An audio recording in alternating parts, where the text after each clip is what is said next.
Bonjour les C20. Alors, on est ensemble pour une séance de lecture. Donc, on va démarrer un nouveau livre qui est ici, que vous connaissiez peut-être, alors qui s'appelle La belle histoire du prince de Motordu. Et je vous avais demandé de repérer un petit peu des éléments sur cette première de couverture. Donc, on va regarder si vous aviez trouvé. Donc, ici, nous avions Pef. C'est donc l'auteur de ce livre. Il est aussi illustrateur, puisqu'il est le seul à être écrit. Donc, il a à la fois écrit l'histoire et à la fois illustré l'histoire.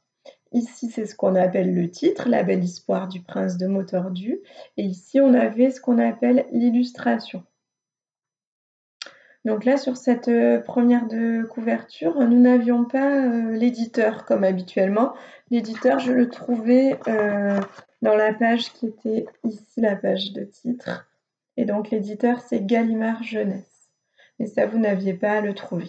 Je rappelle que l'éditeur, c'est la maison, l'endroit où l'on fabrique le livre. Voilà, donc d'après ce que vous avez vu sur l'image et d'après le titre, vous avez dû faire ce qu'on appelle des hypothèses sur l'histoire, donc me dire de quoi parlait ce livre. Donc moi, par exemple, en regardant le titre et l'image, je me dis que peut-être c'est l'histoire d'un prince et d'une princesse qui font des mots tordus et qui ont besoin du coup d'aller à l'école que je vois dessinée ici.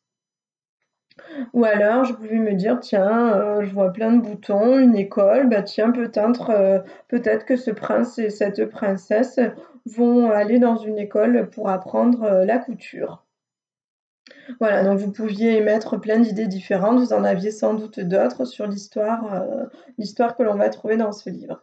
Alors moi maintenant, je vais vous lire les pages et dans ces pages, vous deviez trouver des mots tordus justement. Alors, premier mot tordu que je vous avais mis en exemple, la belle l'histoire, ben en fait, c'est la belle histoire. Donc ça, c'est un mot tordu. On démarre la lecture. À n'en pas douter, le prince de Motordu menait la belle vie. Il habitait un chapeau magnifique, au-dessus duquel, le dimanche, flottaient des crapauds bleus, blancs, rouges, qu'on pouvait voir de loin. Et voici l'image. Donc, vous l'aviez vu normalement sur votre ordinateur. Voilà, donc déjà dans le démarrage, on voit qu'on a des mots tordus, puisque l'illustration et le texte nous le montrent. Il habitait un chapeau magnifique. Bon, ben, ce chapeau, c'est en fait un château magnifique. Et au-dessus duquel flottaient des crapauds bleu, blanc, rouge. Donc en fait, ce sont des drapeaux bleu, blanc, rouge. Le prince de Motordu ne s'ennuyait jamais. Lorsque venait l'hiver, il faisait d'extraordinaires batailles de poules de neige. Et le soir, il restait bien au chaud à jouer aux tartes avec ses coussins. Donc là encore, vous avez dû voir les mots tordus qu'il y avait dans ces pages. Les batailles de poules de neige, ben, ce sont les batailles de boules de neige. Et il jouait aux tartes avec ses coussins. Il jouait aux cartes avec ses cousins. Dans la grande salle à danger du château. Donc voici notre salle à danger du château du prince de Motordu, qui est en fait une salle à manger.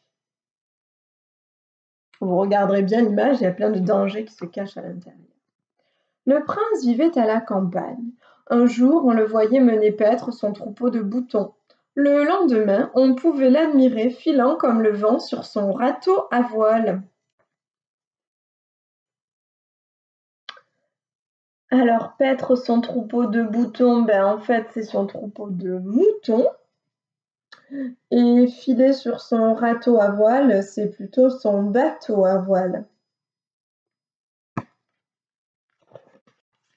Et quand le dimanche arrivait, il invitait ses amis à déjeuner. Le menu était copieux. Je vous lis le menu. Menu du jour. Boulet rôti, purée de petits bois, pâtes fraîches à volonté, suisse de grenouille. Au dessert, braise du jardin et confiture de mûres de la maison. Donc là encore, il fallait s'amuser à retrouver tous les mots tordus que l'on avait, qui sont illustrés de manière tordue aussi. Donc on voit bien qu'apparemment notre prince tord les mots puisqu'il remplace des mots par d'autres. Donc je vous montre le menu du jour en fait dans lequel il fallait trouver des mots tordus. Donc le boulet rôti dont il nous parle, c'est en fait un poulet rôti. Je l'ai noté là sur la feuille, je ne sais pas si vous le voyez bien, il faut que je rapproche. Et sur l'illustration, on voyait bien le boulet, hein, le boulet rôti, qui est en fait un poulet. Ensuite, on nous parle de purée de petits bois, que l'on voit ici, donc un petit bois qui pousse dans l'assiette. Il voulait sans doute dire une purée de petits pois, que je vous ai noté ici. Ensuite, on avait des pâtes fraîches à volonté. Donc là, il nous a mis de vraies pâtes d'animaux sur l'illustration, PEF. Alors qu'en fait, les pâtes que l'on mange ne s'écrivent pas PA2TE, mais PA avec un accent circonflexe sur le A et un seul T. Ensuite, on avait des suisses de grenouilles que l'on voit ici, donc des grenouilles avec le drapeau suisse, qui sont en fait à manger des cuisses de grenouilles. Donc je vous l'ai noté ici, cuisses. Et au dessert, des braises à volonté, des braises du jardin. Alors les braises, elles sont là. Donc là, il parle de braises, vous savez, les braises que l'on a dans le feu qui sont très chaudes.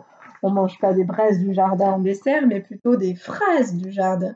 Donc je vous ai corrigé, je vous ai mis le mot fraise ici. Et la confiture de mûre maison, eh bien, on a ici une confiture avec des petites briques de mûre, puisqu'il a écrit mûre M-U-R. Mais en fait, la confiture de mûre, les mûres que l'on mange, s'écrivent M-U-R-E avec un accent circonflexe sur le U. Donc voilà le menu corrigé. Vous aviez dû écrire dans votre cahier d'essai pas mal de mots tordus et essayer de trouver leur correction. Donc voilà pour la première partie de l'histoire. Maîtresse Laura vous montrera ensuite la suivante. Au revoir le CE1, merci pour ce moment de lecture.